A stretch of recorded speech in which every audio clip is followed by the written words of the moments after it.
We're proud to announce CISO Stories, a new podcast series in partnership with Cybersecurity Collaborative and Cyber Reason. CISO Stories features the candid perspectives and experiences of frontline senior security executives and dives deep into timely security topics. CISO Stories is hosted by Todd Fitzgerald, VP of Cybersecurity Strategy at Cybersecurity Collaborative, and Sam Curry, Chief Product and Security Officer at Cyber Reason. Listen weekly as they speak with extraordinary CISOs by visiting securityweekly.com/CSP.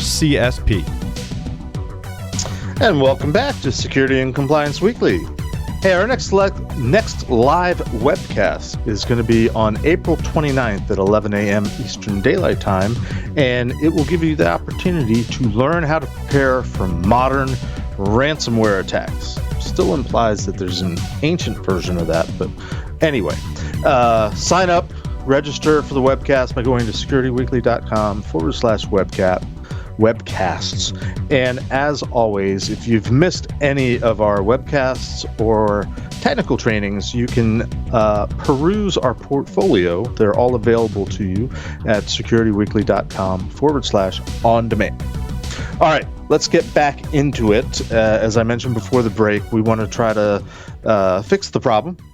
And the problem is twofold, I think, as we're figuring out. One is, what exactly is vulnerability management? What's the right way to do it? What are the steps involved, the pieces? I think that's what Scott was asking when I cut him off in the first segment. Apologies, Scott.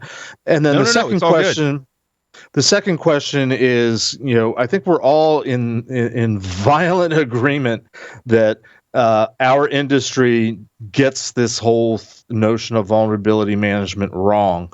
What, if anything, can we do to try to kind of get people on the right track of thinking what's the right way to approach vulnerability management? And, where does vulnerability scanning fit into it properly? I mean, my question is PCI outdated? Is it right? Is it wrong? Yes. But vulnerability scanning is something different. Don't just say that. You got to back it up. Why do we care about PCI? PCI is useless.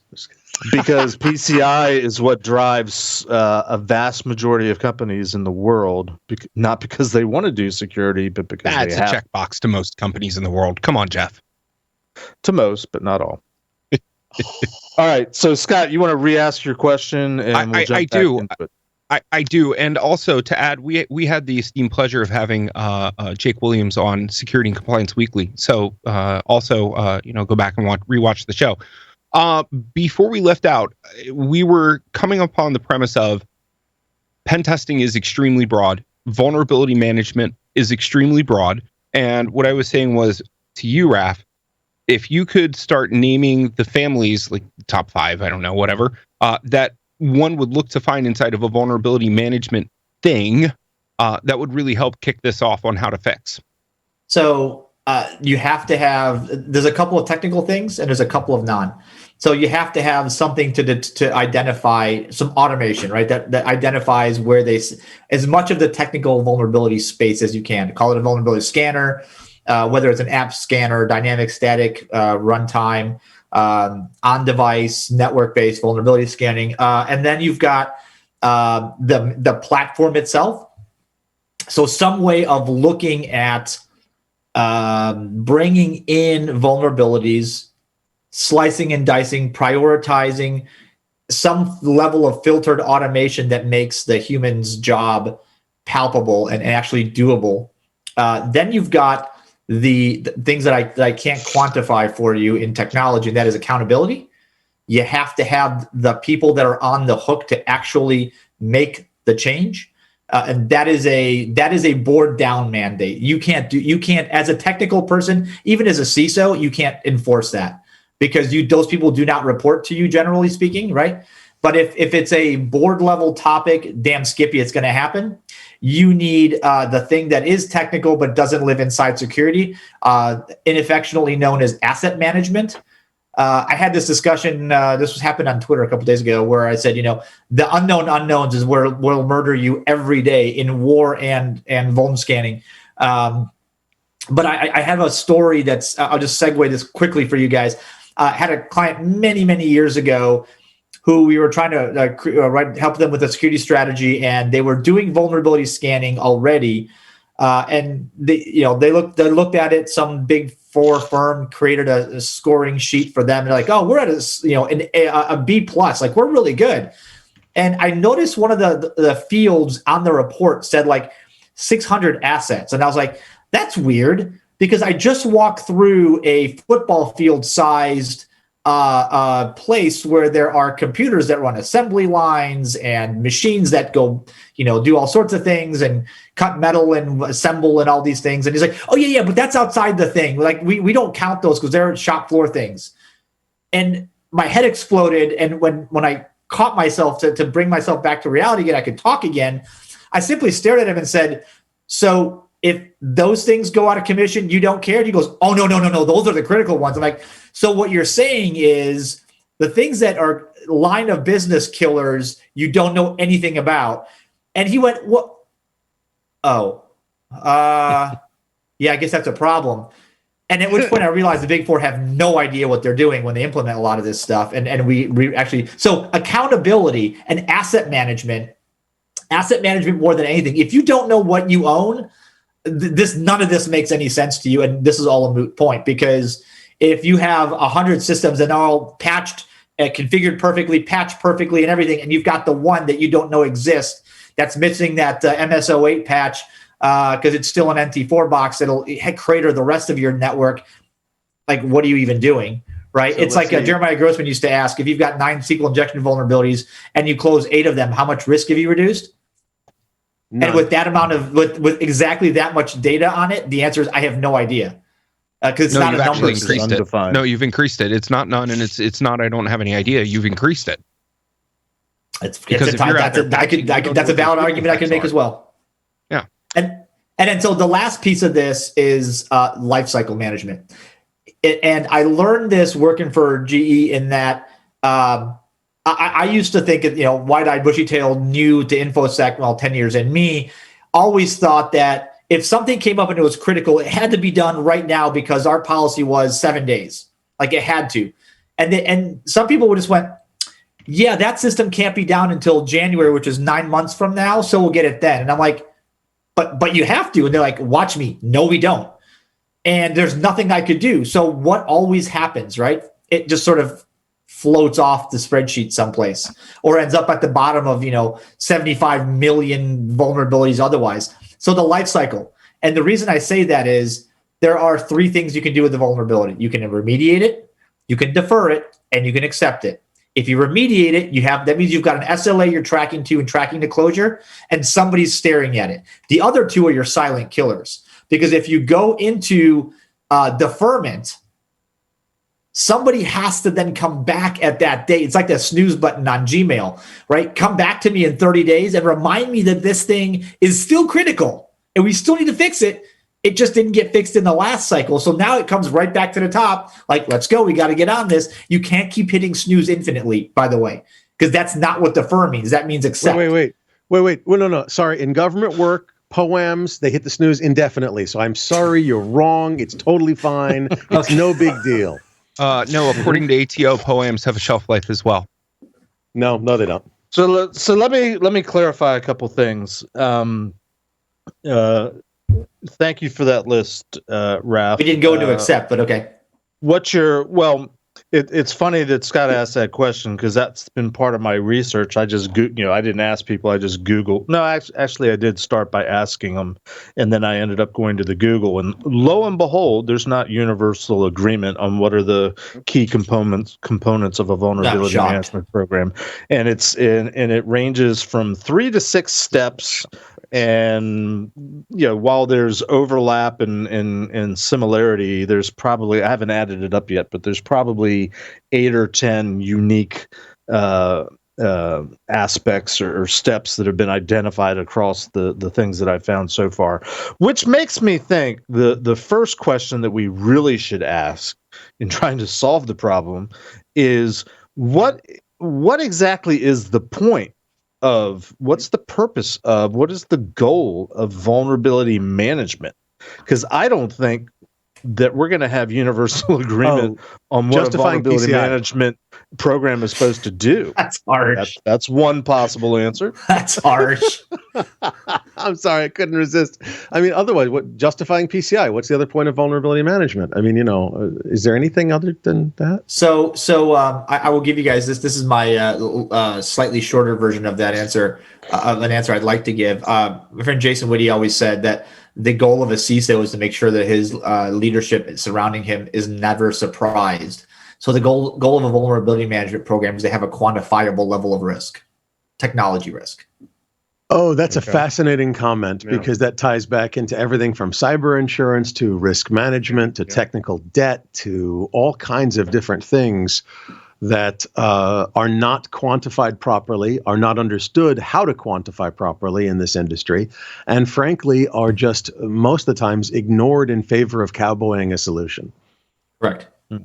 Absolutely. Or it's a convenient marketing sales and marketing buzz term that lo and behold magically makes people interested in your product that you're selling, your solution. So let's stop for a second, because we're a little short on time. I want to ask Raf, what should we be doing? What's the solution? So I think from a what you should be doing perspective, I think companies need to look at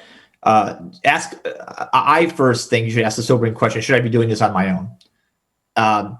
Generally speaking, my market, the space I know the best is the mid market, right? The not the Fortune 250. I think anybody that's not in the Fortune 250, if you're trying to build the platform, build the accountability, get the scanners working, hire the analysts, do the job, the answer is you're going to have a bad time, as South Park likes to say. This is not the thing that you're gonna succeed at. So this is kind of it brings me to why I think it's best done as part of a non-crappy MSSP. Because we plug in your scanning capabilities, your vulnerability sources into our sync, a la a Ranked Right, a la a Kenna, and then apply automation to do as much of the filtering and sorting as possible, the human being to apply the sanity check in context, a ticketing system that assigns accountability, but that accountability has to be something that comes from, again, the board and the CISO will track. And so you don't have to hire 5 people to sit at this thing all day long, because then you've got reporting done too. And now you can do trending across the industry. Now you can see, because your board will ask, how are we doing relative to our peers? You generally can't answer that question on your own. And the costs, guys, we could sit another 2 or 3 hours and talk about this and not touch on all the points that are required here. But at the end of the day, what you need is a truckload of money and a truckload of people to do this right. And ultimately, ultimately, a company that's got 2 or 3 security people plus or minus their security leader, this is not something you're going to be successful at. The volume is too high. The amount of time commitment is too high just to do the technology part of it. But then you've got to go out into the business and evangelize, follow up, track, explain, right? Hold people's hand, explain the process, explain the risk. That's where I think a company should put their resources into, not running the technology, the mechanical Turk that is automation plus analyst plus platform plus tools. But I think that what they should be doing is, one, go find accountability. Get accountability. If PCI is that lever, use the hell out of it. If SOC 2 is that lever, use the hell out of it. I mean, there's nothing wrong in using regulatory compliance as the lever to do something to make a positive change in security. I think that's what we're missing. Security people get on this rant like security is not compliance. You're right. Security is the if I may use a Wile E. Coyote reference here, security is that piece of wood that makes that giant boulder that he's trying to move ultimately splat on his head, because that's what moves the boulder, right? Compliance is the wedge that moves the boulder. I would challenge that last part, Raf, and partially just because it's near and dear to my heart, somewhat sensitive. I don't like arguments via authority because I find that arguments via authority don't scale. And it's an easy way to lose some of the credibility of a security team if you're always saying well, do this because of PCI or do this because of SOC, because then once you get other things that are outside the areas of compliance, then you lose some of that power. People say, well, this isn't PCI related. It's not SOC related. I don't have to worry about it. I do think that, I definitely agree with you on the accountability. One thing that might be a suggestion for other people, especially that are listening to this, is leverage accountability that already exists. I'm surprised that we haven't talked about, turning more and more of this over to the engineering teams, right? Like, why can't the IT team be running Nessus on their own? And obviously, maybe think about products such as yours that can help with some of the reporting issues, consolidation of issues, et cetera, and tracking. But it seems like that we already have mechanisms, at least inside of engineering first type companies like I work at. We already have mechanisms for people to actually know how to find things and how to fix things, and fix the appropriate things. And that, that's part of what we have as engineers day to day from just our general bug fixing, et cetera. I just wanted to challenge that because I think leveraging compliance too much can really, really lead people down a somewhat what I consider a dangerous path. Okay, I'm there with you, but I don't think I wouldn't use compliance as a do this because compliance. I would use it as a accountability, meaning, and let me explain what accountability means to me. Accountability is somebody ultimately is responsible that if they say they have to make the decision for the line of business. So it's a VP level, it's an officer of the company, somebody that's a VP level or higher, or a designee. So this is a legal term, and I use that because the lawyers will care when it comes down to a breach, and so will your cyber insurance, okay? But it's ultimately somebody that has the authority on behalf of the company to accept, defer, or force a remediation. So what that means is you gotta, within every line of business, ultimately the accountability rolls up to that person. So if that person say it's the CIO for a particular line of business, they decide we're not patching crap. I don't care. I don't care about security. You guys can talk into the wind, and I don't care. Great. You mean that accountability rolls up to the person who's willing to accept it? Because no, there are a lot of people. There are a lot of people who don't accept accountability inside of businesses. Let's be honest. You know what fixes that? Make friends with your legal counsel inside your company, because they will tell you that that person absolutely is accountable. And when it's you and the lawyer versus them, that you will win every time. So these are levers we can pull. Like, you can do this a nice way. We can go, listen, no, you'll win. You're accountable for your line of business. I got to stop you there. You won't win every time. You'll win if you have the right policies in place that govern how you do it. Okay, that's fair. It's not a blunt instrument. It's a surgical precision. Absolutely, I'll concede that. Yeah. But ultimately, you have to have the person that is accountable, which means their job, their ass is on the line. Should a risk that they take, a calculated business risk, turn out to be a flop, right? So this is how we get away from blaming a freaking intern for making a decision that they did not have the authority to make. Let's face it, that was a cop-out in the worst possible way. Oh, God, right? Yeah. The executive is supposed to be to blame because they make the decision. If it doesn't get implemented, that's a different thing. But if they say, we're going to hold this for 60 days, that thing gets exploited, the entire business goes kaput for a week, they go, oh, no, that was the intern didn't do that. They go, no, hold on. I have an audit trail here that says at this time and this date, you said we're going to hold this for 60 days. Is this your signature? And they go, oh, right, crap. The blame game stops, right? That's how you end this. I learned in one of the largest companies in the world, the way you can stop blame, because blame in these situations, as the cyber people, we're rolling that boulder uphill, and ultimately all it does is come back down and squish us when it gets too heavy. But when you got lawyers and actual legal accountability, that boulder doesn't come back. Just saying. Depends on the boulder. Absolutely right. Yeah, I think it also depends on a lot of company culture, and I am going to come here, I guess, with my Silicon Valley bias here. I'm just not seeing these same types of problems, and obviously I've spent my time in big, large corporations, et cetera, and definitely here, and some of these things definitely actually resonate with me. But I do believe that we have a lot of cultural changes, at least occurring here in Silicon Valley, or what I call like these Silicon Valley style tech companies, where vuln management isn't it isn't like a responsibility problem or an accountability problem. It's more of a process problem, where like, how do you actually get a healthy process that continues to work, and educating people on the necessity of that process. So developers completely understand the life cycle of a bug and they understand the importance of actually fixing those defects, I'm not sure if engineers or companies have that same nuanced understanding when it comes to security defects. It's kind of like what we talked about earlier in the show with regards to, hey, how are we prioritizing these things? Do they actually fit in with our risk tolerance and our risk model? I'm just feeling a little bit uneasy about, pushing towards more and more blame or to try to offload things as opposed to trying to actually bring more and more people together to collaborate on the problem and for them to actually see the importance of it intrinsically as opposed to trying to be, absolutely. When you use a scalpel to slice somebody's throat and be surgical, or you want to actually just use a blunt instrument and hit them over the head, it just feels like the same outcome, though, ultimately. Well, it's not. Raf, actually, can I hit this for 1 second? Yeah, go ahead. It's not so much a blame game, and I realize everybody's taking this as a blame game. It's not. In one of the common charts that I use a lot is a RACI chart, and responsible, accountable, consulted, and informed.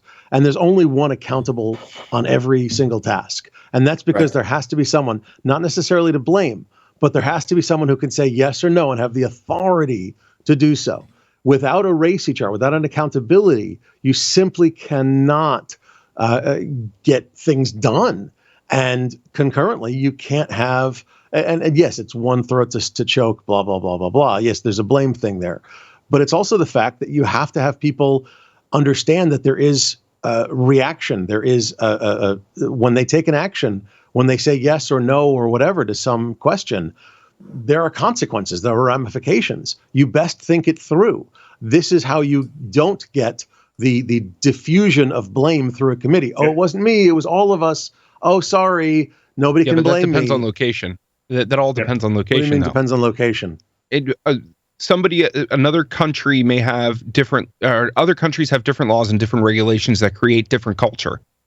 That's fair. So it's all dependent on location. What we're taking for granted, and I plead a fifth of whiskey in Discord, is 100% correct. What we're taking for granted here is that we're talking about businesses in America. We're not talking about businesses in Europe, Canada, Mexico, Australia, New Zealand, China. We're not talking about those businesses. True. So that's very true. Yes, you're right. You're right. Everything that we're discussing here, it depends on location. Absolutely everything. Yeah, I agree and I disagree. They're still going to have accountability. They may have it in a different method or different fashion, but there's still accountability. No, there's not. And that's part of the problem that we have with the global economy and the way things work. Sorry, the answer is no. Because there are cultures. There's plenty of Eastern culture that shies away from the single point of authority, but there are I don't quote me on this, I might be wrong, but like it was either Korean or Japanese culture where I learned about the pilot co-pilot thing. Like the co-pilot never ever questions the pilot's decision, right? Yeah, that kind of hierarchy. So yes, their accountability 100%. In other cultures, it's we're all going to decide on this together, we're all going to be in it together. But I think, guys, if we can, I mean, we're not going to solve global ball management. And I'm just saying companies are global.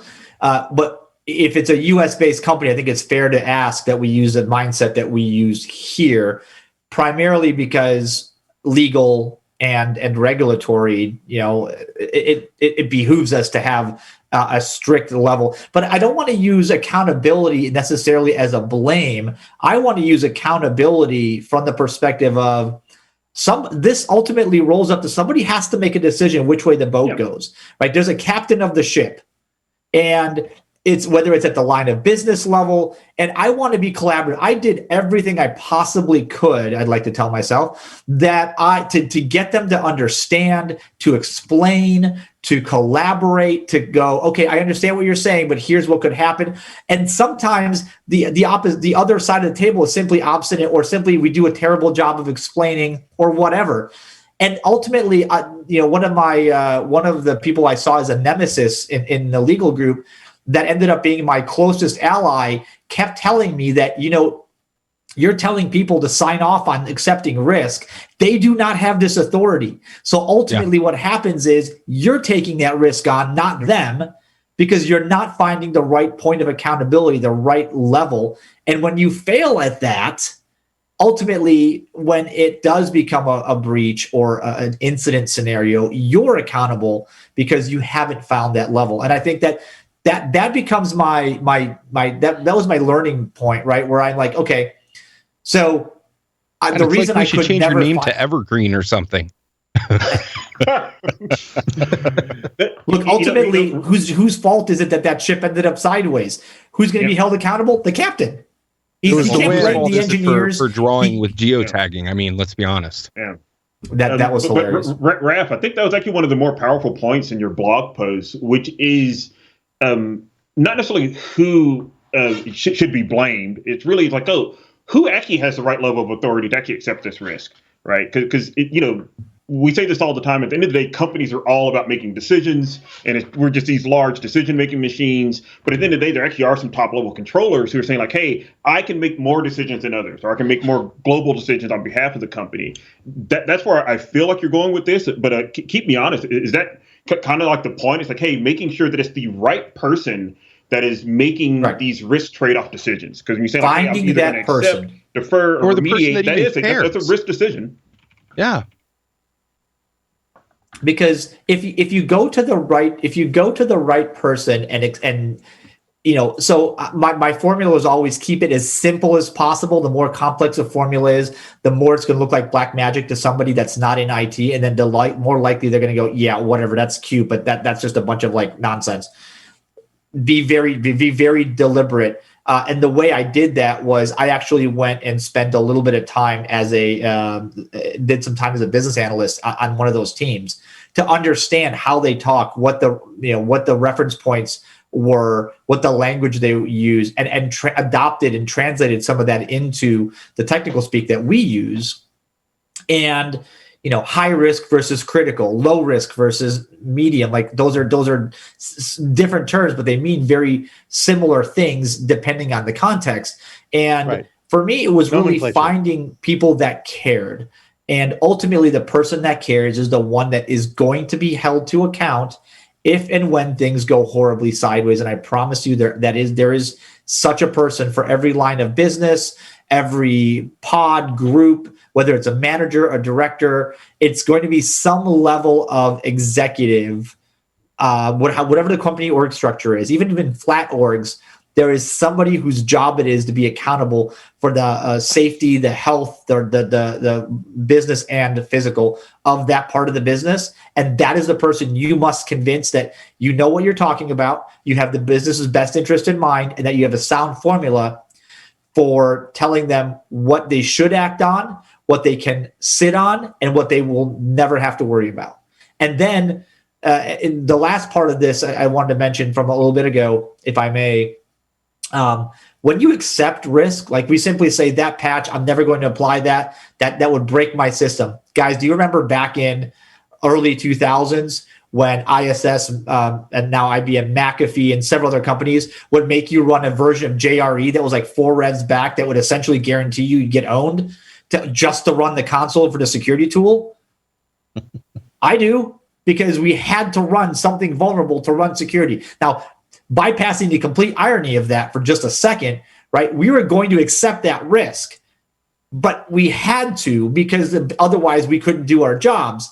But that doesn't mean we simply sign off and leave it ad infinitum. We have to regularly revisit that, because it has to become part of here's a two-word phrase you might know, risk register, right? The things that we are well aware of, that we understand are current risks to our business, that we simply know we are powerless to fix or don't want to fix.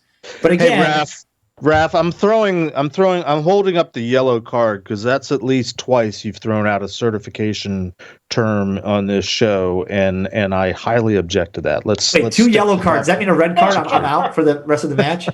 Well, that's like One more, you're illegal out. Play. Yeah. Well, listen, in FIFA, in soccer, 2 yellows and you're done. So I'll be seeing myself out. Thanks, guys. Well, this is your first yellow. That's what I'm saying. I'm mixing my soccer. It's a yellow flag on football. It's a yellow card in soccer. That's right. Yellow flag. On this show, I don't care what color the card is or what the object is. You've been warned. But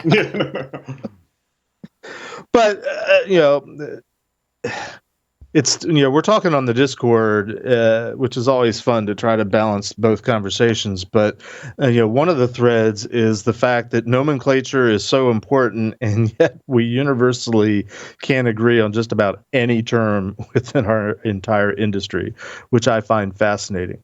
And I'm bringing up PCI again because it's my show.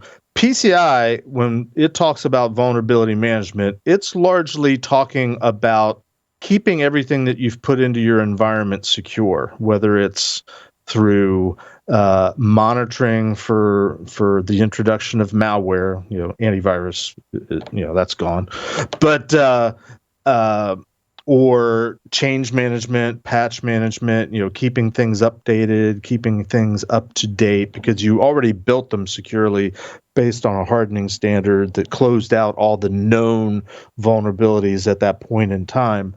Vulnerability scanning is not in the discussion of vulnerability management in the context of PCI, and I'm sorry I get hung up on that. But it really bothers me, and I used to work for a scan vendor, and I don't now, probably because they got tired of me bitching about this issue. But vulnerability scanning has a place, and vulnerability scanning in the context of the PCI ecosystem, the way that it envisions how you do security, vulnerability scanning is really just it's supposed to be an exercise in just sort of good hygiene. Is your patch management program working? Is your secure configuration rolling out hardening program working? Is your patch management program working? Is your asset inventory working? All of this stuff that we talk about. The scan, I think, originally was intended in a PCI context is supposed to be a safety net exercise because stuff falls through the cracks. And I think that the belief that vulnerability scanning is how you discover and identify vulnerabilities and act upon them is it didn't come from PCI directly, but it's certainly been an interpretation. And I can only imagine that the scan vendors are happy to let that belief persist because at the end of the day, it helps them sell more product. Yeah. But that's, if we can focus a little bit on how can we get the industry, how can we get our society beyond thinking that vulnerability management starts with a vulnerability scan, that perhaps there's other stuff involved. Nope. Asset scan starts with an asset scan. Okay. You got to know what you have to be able to scan what you have. Yeah, give that man a gold star. Otherwise, the Stop Johari saying window scan in this. I agree with you up until the point where you got to know what you have before you scan. You got to know what you have before you manage it and scan later. You got to know what you have to scan your scan. No, you can scam before you even buy it. Let's be clear. Okay, procurement scams have been going on forever, but you need to know what you're looking at. SCAN, not SCAM as in Mary. Oh, I thought he said scam. I'm so sorry. We're talking about frog protection, okay? No, clean out your earbuds, bro. So I think I get the reference, by the way. That's awesome. Yeah. Thank you, Raf. Frog protection. We're totally on the same page. Yeah, I love it.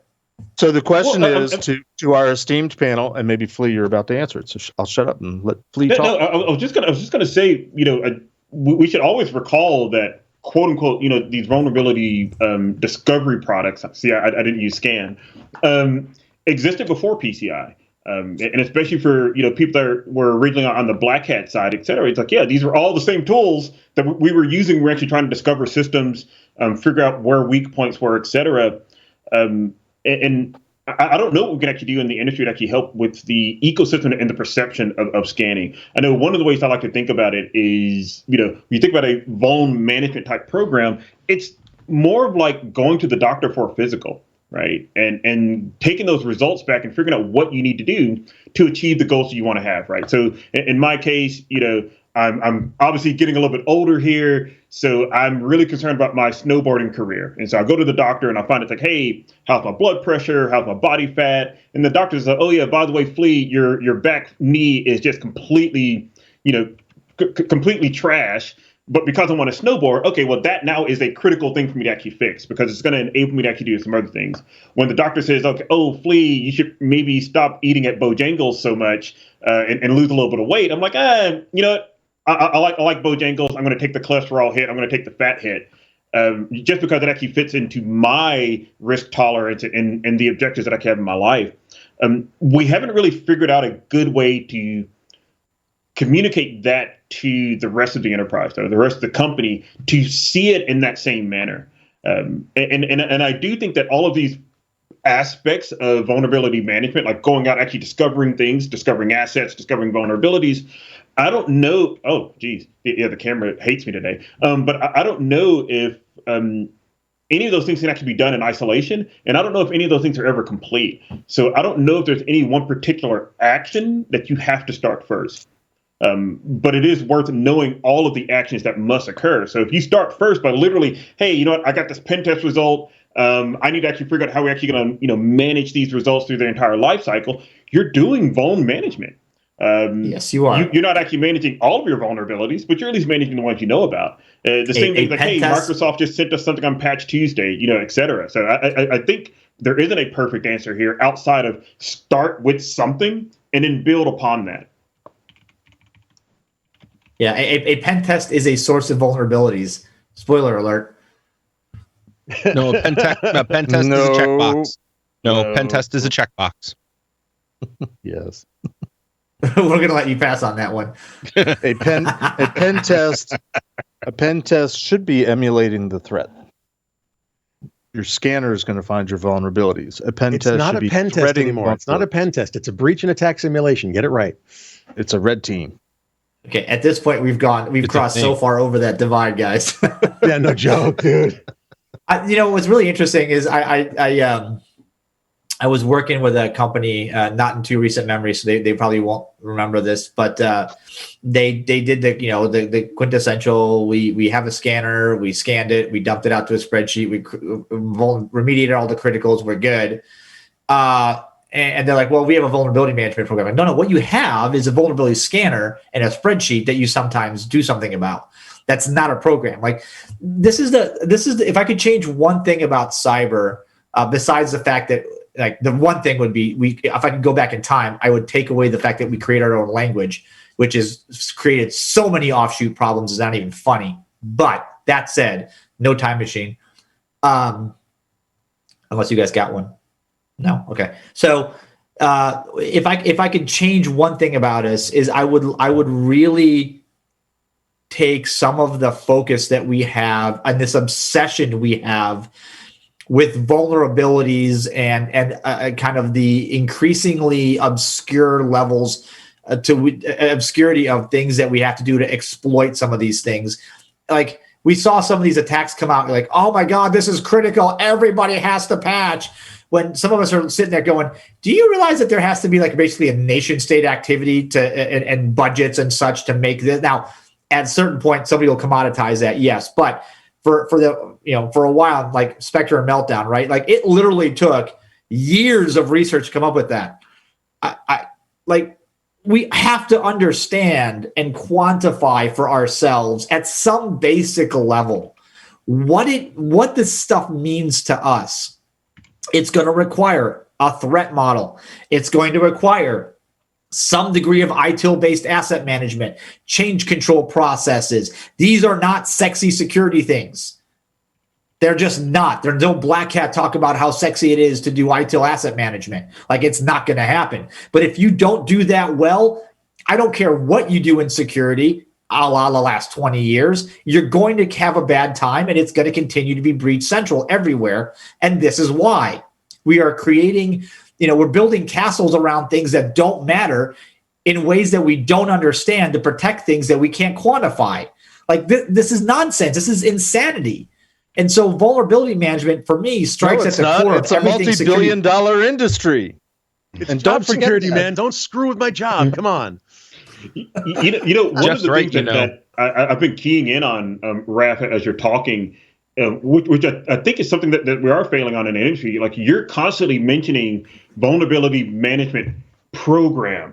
meaning that there's actually something that lives beyond just a scan.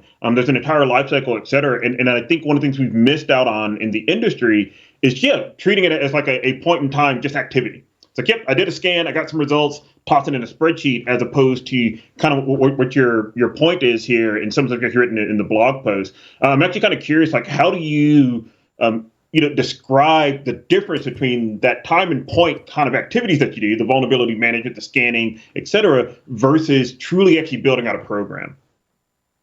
It becomes a chicken and egg thing for a lot of companies, because if you sit there and I've got a friend that taught me that perfect is the absolute arch enemy of good, or reasonable. And there's a lot of companies that I've had the pleasure of working with in the last decade that simply strive for perfect, and they don't launch anything until everything is worked out.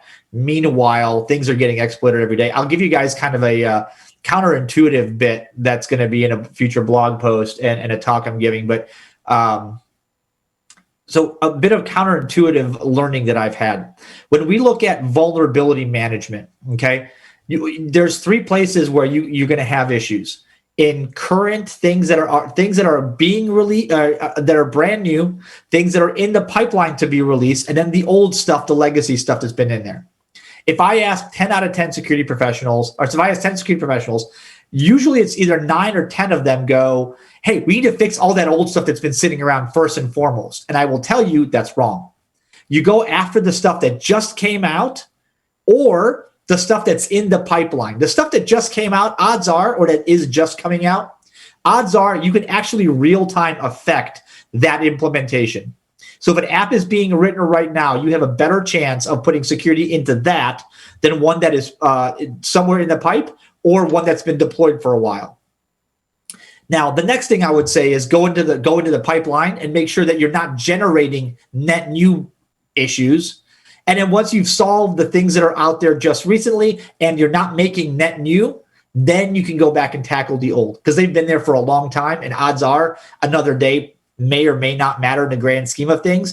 But if you're trying to spend all your energy fixing the stuff that's been there for a year, 2 years, your vulnerability debt, and meanwhile you're generating net new stuff and the pipeline keeps filling, the problem is you've got a thimble and you're bailing out the Titanic and more water's coming in, you're dead. Something that we feel. Jesus. Wow. We all have something a thought. that is something that we've always strived for over at Redline, to echo what you're saying, has always been progress over perfection. Yes. Give me something that I can work with. Don't give me a final product.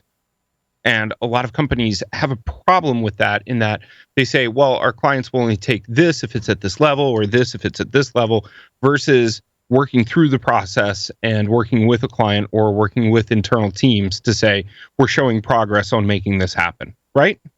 Mm-hmm. Yeah. Yeah, I unfortunately need to wrap this up. I mostly agree with what you're saying, Raf. I would caveat it or disagree with you on the fact that it's not that our industry has never come up with, and this has been a big part of the discussion on Discord, is the terminology and the definitions and the nomenclature. Having started my career in an organization whose name was information security, I would submit that the definitions in words do exist. It's just when we went commercial and when it became a major part of selling products and solutions, we lost, and this is the collective we lost what the original definitions were, and we conveniently found a definition that fit our sales pitch. And that probably sounds a little bit cynical, but I used to in my consulting career, I used to just get so frustrated because I would have customers parroting what their vendor salesman had told them about the wonderful product solution that they had that claimed to do all sorts of things and yet didn't. And so I always used to say vendors lie. And then I went to work for a vendor, and y'all know who it was. I won't name them by name. And I found out, okay, they're not really lying. They're just, and I mean this in the dictionary definition sense, they're just ignorant. They don't really understand what the terminology means and how they all fit together. But we could keep going because we love talking about things that have no answer, and you can talk all day. Raf, thank you so much for coming on the show today. Have enjoyed it. We've had a very good discussion, multiple discussions on multiple threads. Cool. And Thanks for having me. I haven't been on your show in like 5 or 6 years. Nudge, nudge, wink, or any of us. You should I should have all of you guys. We should do part 2 of this on my show. Let's do it. I'm game. Do it. Yeah, I'm game let's for do that it. too. Yeah. We're down. All we're right. down. Well, then it's a date. All right, let's make it happen. Tell us when. So We're stay there, tuned man. for the details. Yeah, we're there. All right, that's going to wrap us for today. Vulnerability management, what it is, what it ain't, and it ain't scanning, despite what everybody thinks. So noodle that for a while, and stay tuned until next week, where we'll have more fun, scintillating conversation. Have a great spring day, everyone.